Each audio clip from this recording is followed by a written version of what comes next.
Continuamos en este programa especial de Cable y Diario, dialogando con Carlos Escolari, especialista en medios, fundamentalmente en medios digitales, en narrativa transmedia y en lo que se ha dado en llamar el ecosistema o la ecología de los medios, ¿no? Aquel en que viejos soportes, viejos lenguajes, viejos medios conviven con nuevas modalidades, conviven o malviven, eso todavía está por determinarse, y bueno, justamente de eso estamos hablando, de estas transformaciones. En ese marco, hablando de las narrativas transmedias, ¿no? Después vamos a volver al tema del periodismo, pero creo que es interesante en este momento que se habla de una nueva edad de oro de las series de televisión, por ejemplo.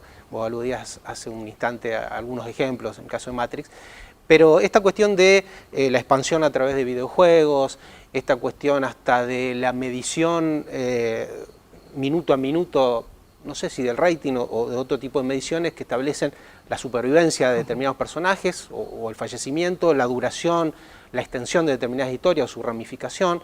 Es decir, hay un consumo de series que en este momento está alentado por la calidad de los productos, pero a la vez condicionado o modificado también por todas estas nuevas modalidades de participación del usuario, ¿no? Sí, digamos que ver una serie de televisión hoy puede significar muchas cosas. Yo pienso, muchas veces nos enganchamos con una serie porque vimos un capítulo en la red o nos regalaron un DVD, después la segunda temporada la vemos en broadcasting, la tercera la descargamos o la vemos con Netflix, o sea, el mismo relato, las diferentes temporadas, a lo mejor lo vamos, o dentro de la misma temporada, lo vamos consumiendo en diferentes plataformas.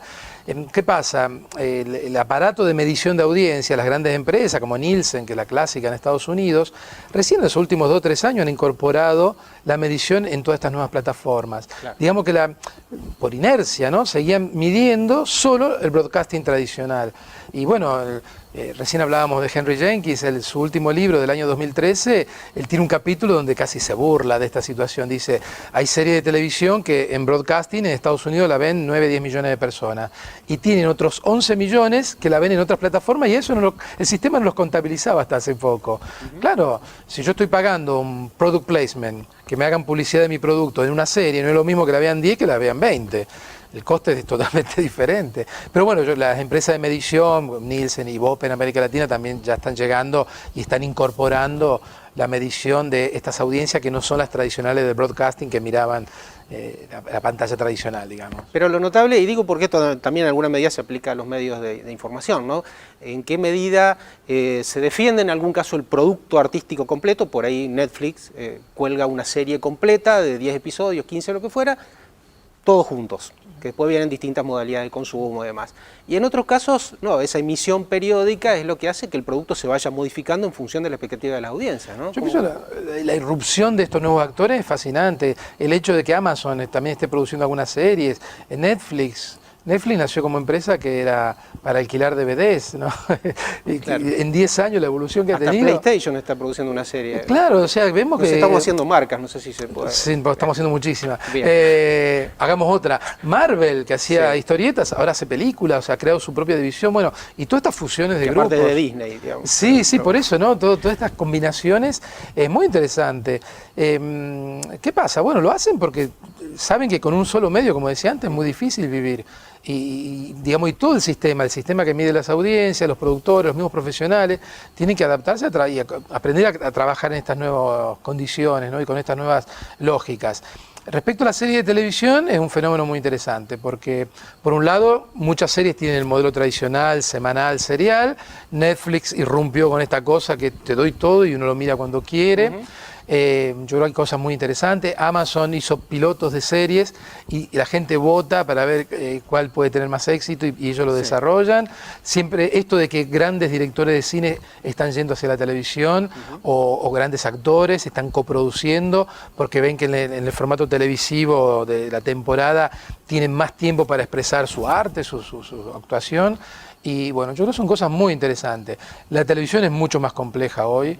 La serie de televisión, yo he hecho un estudio de cómo evolucionaron las series en Estados Unidos, las series más vistas, y es increíble. Las series de la última década suelen tener 15, 18 personajes que aparecen en casi todos los episodios, ¿no? Cuando las series tradicionales, no sé, Bonanza, de los años 60, era el padre con los 3 hijos, o la familia Ingalls, o Columbo, eran 2 o 3, era Columbo y un par más, y el malo que iba cambiando, y esa era la estructura. Hoy tenemos series muy complejas, y algunas dan el paso hacia el transmedia, otras no. Hay series como, por ejemplo, las que ha producido J.J. Abrams, como Perdidos, Lost, o Fringe, que incluyen historietas, incluyen videojuegos, webs, etcétera, etcétera. Novelas, hay 4 novelas hechas de Lost, que ya tienen un despliegue transmedia. Y después hay otras series, por ejemplo, no sé, Mad Men, que se sostiene perfectamente como excelente producto televisivo y han hecho solo un par de páginas web. Claro. Ahora, trasladando ese esquema a los medios de comunicación informativos, me refiero, ¿no? Ahí aparece también la cuestión de morir en la propia, con las botas puestas, o satisfacer una demanda. Todo parece indicar que habría que inclinarse en función de la supervivencia por esta segunda opción. ¿Es factible esto, producir información a demanda del usuario? A ver, de hecho se está haciendo, digamos, cada vez más. ¿Qué está pasando? Si lo vemos desde el punto de vista del transmedia, claro, ya la historia, el relato informativo no se cuenta solo a través de un único medio, sino que la noticia aparece en un medio o se difunde en un medio que generalmente puede ser digital o redes, y se van agregando, el relato se va expandiendo con entrevistas, nuevas declaraciones, etcétera, etcétera, en otros medios y plataformas. Esto es una de las características del transmedia. En realidad siempre fue así. Cuando yo vivía en Rosario hace 30 años, si había un accidente en el centro, lo primero que llegaba era el móvil de exteriores, de alguna de las radios locales. Si era un accidente grande, venía el fotógrafo del diario La Capital y las cámaras de alguno de los canales. Entonces la noticia, digamos, el consumidor la escuchaba a través de la radio, es la que primero llegaba. A la noche la veíamos en la televisión ampliada con entrevistas, con imágenes, y al día siguiente lo leíamos en el diario con una columna de opinión, el tráfico en Rosario, etcétera, etcétera. O sea que ya había una idea de transmedia. Claro. Yo creo que lo nuevo ahora es la otra parte, es que la gente participa en la construcción del relato informativo. Y esto, claro, antes también la gente podía llamar a la radio, podía escribir al diario, pero era ínfimo lo que pasaba. Ahora, cada vez más, muchas noticias nacen a partir de los usuarios. Ahora, el riesgo no es que si el usuario busca solamente lo que le interesa y el medio de alguna manera se siente obligado a darle eso, quede afuera una parte de la realidad. Digo, por ahí uno piensa que el periodismo también tiene que contarle a la gente lo que la gente no quiere saber o no le gustaría escuchar. Ese es un debate fundamental.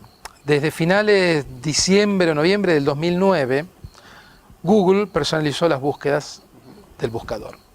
O sea, hasta el 2009... si vos ponías una palabra en Google y yo desde Barcelona ponía la misma palabra, nos aparecía exactamente lo mismo. A partir de ese momento nos aparecen cosas diferentes en función de nuestras búsquedas, nuestros perfiles y nuestros intereses. ¿Qué pasa?